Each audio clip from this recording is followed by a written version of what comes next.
নমস্কার দর্শক বন্ধুরা, বিয়ন্ড স্পোর্টসে স্বাগত এবং আরও একটি ট্রান্সফার রিলেটেড ভিডিওতে আপনাদের স্বাগত। প্রথমেই বলে রাখি, অনেকেই মেসেজ করেছেন যে আমরা কেন ভিডিও দিচ্ছি না, মাঝখানে দুদিন কেন ভিডিও দিইনি। তো যেটা ব্যাপার হচ্ছে যে যতক্ষণ না পর্যন্ত কোনো ট্রান্সফার রিলেটেড কংক্রিট কোনো তথ্য আসছে সে বিষয়ে আমরা ভিডিও করতে রাজি নই। শুধুমাত্র কয়েকটা মিথ্যে খবর ছড়িয়ে দেওয়া বা কোনো রকম গুজব ছড়িয়ে দেওয়া কিন্তু সেইটা আমরা উচিত বলে মনে করিনি। সেই জন্যই কোনো ভিডিও গত দুদিনে দিইনি। তবে গতকাল থেকে যেটা শোনা যাচ্ছে, আপুইয়াকে হয়তো এখনও যেটা বলছি, নয় আপুইয়া মুম্বাইতেই থেকে যাবেন, আর নয়তো হয়তো মোহনবাগানে একটা তার সম্ভাবনা দেখা যাচ্ছে। কোনো রকমই ট্রান্সফার মার্কেট খুবই ভোলাটাইল হয়, তাই এখনই বলে দেওয়া যাচ্ছে না যে আপুইয়া মোহনবাগানে আসছেনি বা কোথাও কিছু, কারণ তার এখনও একটা মরশুম চুক্তি আছে। তো শেষ পর্যন্ত তো আপুইয়া কী সিদ্ধান্ত নেয় সেটা তো দেখার বিষয়। তবে মোহনবাগানের তরফ থেকে তার একটা বড় অঙ্কের অফার আছে, এবং যদিও কিছু কিছু জায়গায় শোনা যাচ্ছে যে ইস্টবেঙ্গল, একটা বহু প্রচারিত পোর্টালে আপনারা দেখেছেন হয়তো, যে ইস্টবেঙ্গলেই হয়তো আসতে চলেছে আপুইয়া, সেরকমও তারা একটা খবর করেছে। তো বিভিন্ন জায়গায় কনফিউশন আছে। তবে আমরা যেটুকুনি বুঝতে পেরেছি যে আপুইয়াকে হয়তো এবার ইস্টবেঙ্গল অন্ততপক্ষে নিজেদের এটা থেকে ছেড়ে ফেলছে, কারণ তারা হয়তো বুঝতে পারছে যে নয় মুম্বাই সিটি এফসি বা মোহনবাগান সুপার জায়ান্ট তারা হয়তো আপুইয়াকে পেতে কিছুটা হলেও এগিয়ে আছে। তো সেক্ষেত্রে ইস্টবেঙ্গলের দ্বিতীয় টার্গেট যেটা ছিল সেটা হচ্ছে জিতেশ্বর সিং অনূর্ধ্ব-23 জাতীয় দলের ফুটবলার, এবং এই জিতেশ্বর কিন্তু পূর্বেও কলকাতাতে খেলে গেছে। আপনাদের মনে আছে কি না জানি না, 2020-21 ওই টাইম ভবানীপুরের হয়ে কিন্তু এই জিতেশ্বর সিং কলকাতা লিগে খেলে গেছিলো। তো সেই জিতেশ্বর সিংকে পেতে ঝাঁপাচ্ছে ইস্টবেঙ্গল, সেরকম একটা খবরে জিতেশ্বর সিং যার সাথে 2025 পর্যন্ত চুক্তি আছে, তাকে পেতে গেলেও নয় তাকে কন্ট্রাক্ট মিউচুয়ালি টার্মিনেট করতে হবে চেন্নাইন এফসির সাথে, নয়তো একটা ট্রান্সফার ফি দিয়ে নিতে হবে ইস্টবেঙ্গলকে।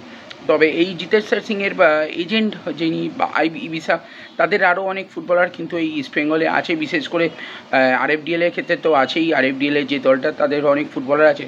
তো সেক্ষেত্রে সেই জিতেশ্বর সিংকে এবার কিন্তু পেতে চাইছে ইস্টবেঙ্গল, নিজেদের ডিফেন্সিভ মিডফিল্ড পজিশন যেটা, সেইটাকে পোক্ত করতে। এবং তার থেকেও বড় কথা, এই জিতেশ্বরকে নেওয়ার জন্য যে তাগিদ ইস্টবেঙ্গলের, সেইটা থেকে হয়তো বোঝা যাচ্ছে যে আপুইয়াকে পাওয়ার আশা তারা কিছুটা হলেও ছেড়ে দিচ্ছে, এবং তাই জন্যই কিন্তু এই জিতেশ্বরকে টার্গেট করছে। মাঝখানে উঠেছিল যে জিকসন সিংকে হয়তো ইস্টবেঙ্গল টার্গেট করবে। তবে যেটুকুনি খবর, জিকসন সিং নয় নিজের দলেই থেকে যাবেন, নয়তো মোহনবাগান তার প্রতি একটা নজর রেখেছে। তবে জিকসন সিংয়ের সাথে আমরা অন্ততপক্ষে ইস্টবেঙ্গলের কোনো লিঙ্ক আপ খুঁজে পাইনি। তবে হ্যাঁ, ইস্টবেঙ্গলের নজর কিন্তু আছে জিতেশ্বর সিংয়ের এখনও একটা মৌসুম চুক্তি আছে, তাই এখনই বলা যাচ্ছে না ডিল ডান হয়ে গেছে। তবে হ্যাঁ, কিছুটা হলেও ইস্টবেঙ্গল কিন্তু তাকে পেতে এগিয়ে আছে, এবং দেখা যাক শেষ পর্যন্ত ট্রান্সফার মার্কেট, যেমন প্রথমেই বললাম, খুবই ভোলাটাইল হয়। তো কখন কি চেঞ্জ হয় কিছু বলা যাবে না। তবে হ্যাঁ, আবারও যেটা, ইস্টবেঙ্গল জিতেশ্বর সিংকে পেতে এগিয়ে আছে। এবং আরও অনেকে কয়েকটা প্রশ্ন করেছেন, যেমন ডিয়ামান্টাকোসের ব্যাপারটা। এটুকুনি অন্ততপক্ষে বলতে পারি, ডিয়ামান্টাকোস কিন্তু এখন প্রায় 99% ক্লোজ চ্যাপ্টার ইস্টবেঙ্গলের ক্ষেত্রে।